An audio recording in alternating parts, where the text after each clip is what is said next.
உலகெங்கிலும் இருக்கக்கூடிய நம்முடைய நேயர்களுக்கு இனிய காலை வணக்கம். சுக்கிர பயிற்சி, சுக்கிரனை போன்ற வாழ்வு, அவனுக்கு என்ன சுக்கிர யோகம் அடிக்கிறது அப்படின்னு எல்லாரும் கேள்விப்பட்டிருப்பீங்களே. அதுபோல் சுக்கிரன் 12 ராசிக்காரர்களுக்கு எப்படி நன்மை தரப்போகிறார் என்பதை பார்க்குறதுக்கு முன்னால் சுக்கிரனை பற்றி ஒரு சில விஷயங்களை நாம் தெரிஞ்சுக்கலாம். பொதுவாக சுக்கிரன் அப்படின்னாலே சுகபோகமான வாழ்க்கை, நல்ல ஆடை ஆபரண சேர்க்கை, நல்ல வீடு வண்டி வாகனம், சொத்து சுகம், நல்ல ஐஸ்வர்யமான வாழ்க்கை, இதுக்கெல்லாம் சுக்கிரன் நமக்கு சப்போர்ட் பண்ணணும். சுக்கிரன் தான் மனைவியை குறிக்கக்கூடியது, சுக்கிரன் தான் வீடை குறிக்கக்கூடியது. ஒரு நல்ல சுகமான இயற்கை இருக்கு அப்படின்னா சுகம், அந்த சுகத்தை அனுபவித்தல்.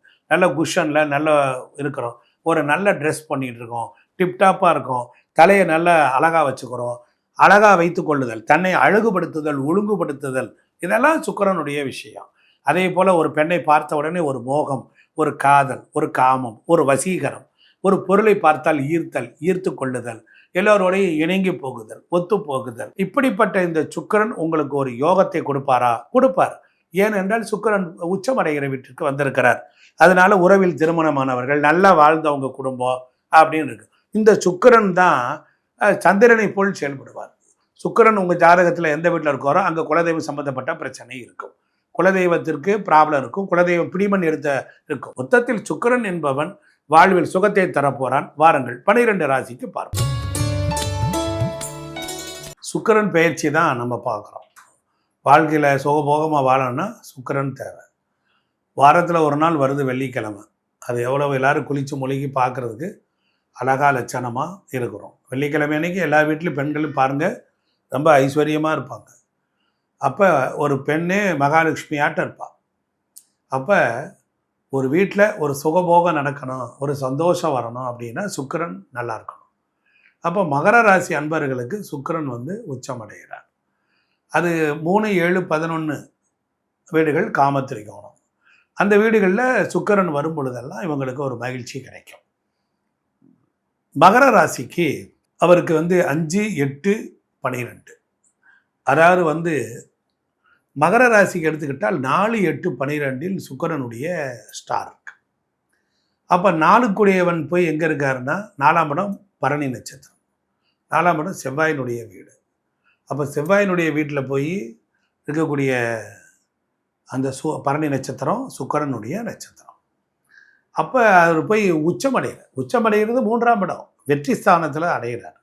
தைரியம், வீரியம், விஜயம், வெற்றி. அப்போ என்ன நடக்கும் அப்படின்னா ஒரு சிலருக்கு வீடு மாற்றங்கள் நடக்கும், வீடு கட்டி போய் வீடு மாற்றம் நடக்கும்.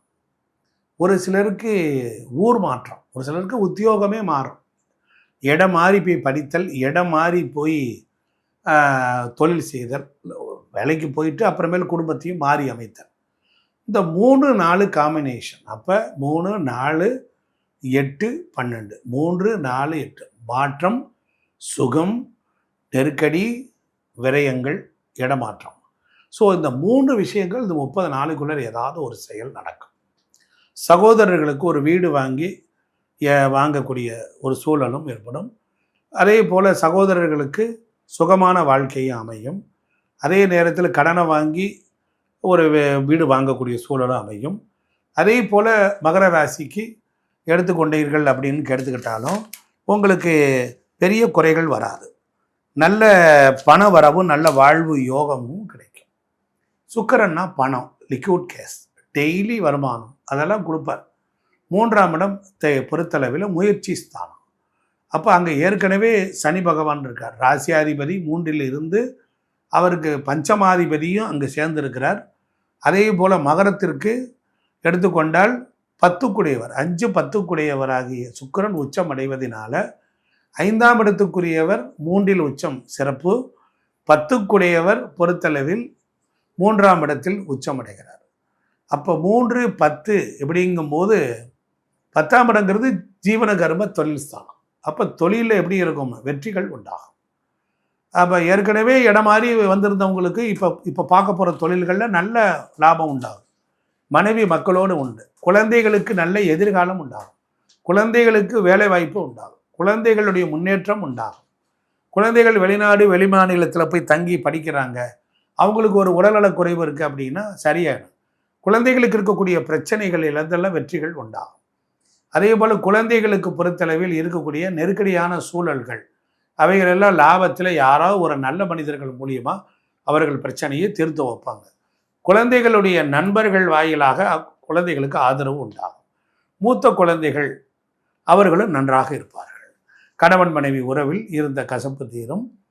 ஆனால் கணவன் மனைவிக்கிடையில் இருக்கக்கூடிய பிராபலங்கள், அதாவது 7ஆம் இடம் மனைவி மகரத்திற்கு, 8ஆம் வீட்டில் பூராம் நட்சத்திரம் இருக்கிறது.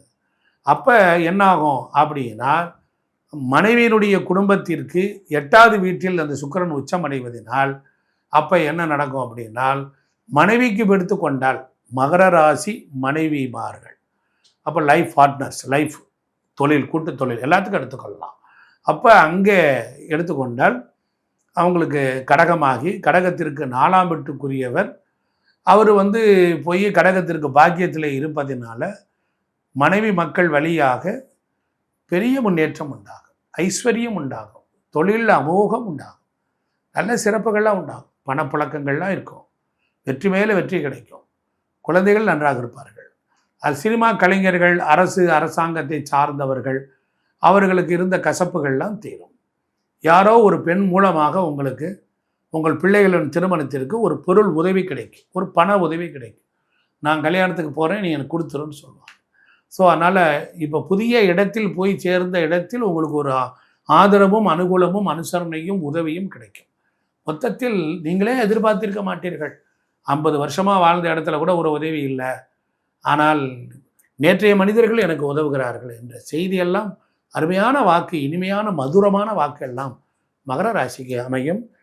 எல்லாம் வல்ல காசி விஸ்வநாதனை நினைந்து வணங்கி வழிபடுங்கள், வெற்றி நிச்சயம். நாம் இதுவரைக்கும் ராசிக்கு எப்படி எப்படியெல்லாம் சுக்கிரன் இருந்தார் என்பதை பற்றியெல்லாம் பார்த்தோம். இப்போ நாம் இந்த சுக்கிரன் ஆக்டிவேட் பண்ணோன்னா முதல்ல மனைவியை திட்டக்கூடாது, ஊரை திட்டக்கூடாது, குடியிருக்கிற வீட்டை திட்டக்கூடாது, பெண் பிள்ளைகளை திட்டக்கூடாது, அன்னத்தை திட்டக்கூடாது, சாப்பிட்ற தட்டை நல்லா ஆடாமல் பார்த்துக்கணும், கிழிஞ்ச துணிகளை அணியக்கூடாது, உடம்பில் துர்வாடை அடிக்கக்கூடாது, உடம்பில் சுருக்கமான ஆடைகளை போடக்கூடாது. புரியுதுங்களா? அதே போல் தொலை என்ற ஆடைகளை போடக்கூடாது, நார்மல் ஃபிட்டாக இருக்கணும். அதே போல் தலைமுடியை அழகாக வைத்து கொள்ள வேண்டும், முகத்தை பொலிவாக வைத்து கொள்ளணும், ஏன்னா முகத்தில் தான் சுக்கிரன் இருக்கார். அதே போல் நீங்கள் ஒப்பனை அழகாக இருக்க வேண்டும், இப்படியெல்லாம் இருக்கணும். அப்போ பாடி ஸ்ப்ரே அடித்து கொள்ளணும், வாசனை திரவியங்கள் பூசிக்கொள்ளணும். அதுபோல் உங்கள் வீட்டில் இருக்கக்கூடிய ஹால், சமையல் அறை கூடங்களை ரொம்ப பிரமாதமாக வச்சுக்கணும். அப்போ தான் சுக்கிரன் அங்கே தான் இருக்கிறார். அப்போ நல்ல உணவு, அப்போ பாத்திரத்தை கழுவணும், கிச்சன் துர்வாடை அடிக்காமல் இருக்கணும், படுக்கை அறையில் நாத்தம் எடுக்கக்கூடாது, தலைவாணிகளை எடுத்துக்கிட்டால் மோந்து பார்த்தா நல்ல வாசமாக இருக்கணும். அதே போல் தலைசீவர சீப்பு, முகம் பார்க்குற கண்ணாடி, வீட்டினுடைய தலைவாசல், இதெல்லாம் பளிச்சுன்னு அழகாக நல்ல மனமும் நல்ல ஐஸ்வர்யத்தோட வீட்டுக்குள்ளே நுழைஞ்சாலே குபுகுபு நல்ல மனமாக இருக்கும், நல்ல ஊதுபத்தி வாட, இப்படிலாம் இருந்தால் நித்திய சுக்கிரன் உச்சமடைகிறது அப்படி தான் உடைவார். அதே போல் குளிக்க போகும்போது ஒரு சில வாசனை திரவியங்களை போட்டு குளிங்க, ஒரு நல்ல ஒரு பன்னீர் விட்டு குளிங்க. அதே மாதிரி இப்படி நிறைய பொருள்கள்லாம் இருக்குது. அதே போல் துணிமணிகள் எல்லாமே துவைச்சி முடிச்சதுக்கு அப்புறமேல் வாசனை திரவியங்களை ஊற்றி அதை அலசிட்டு காய போடுங்க.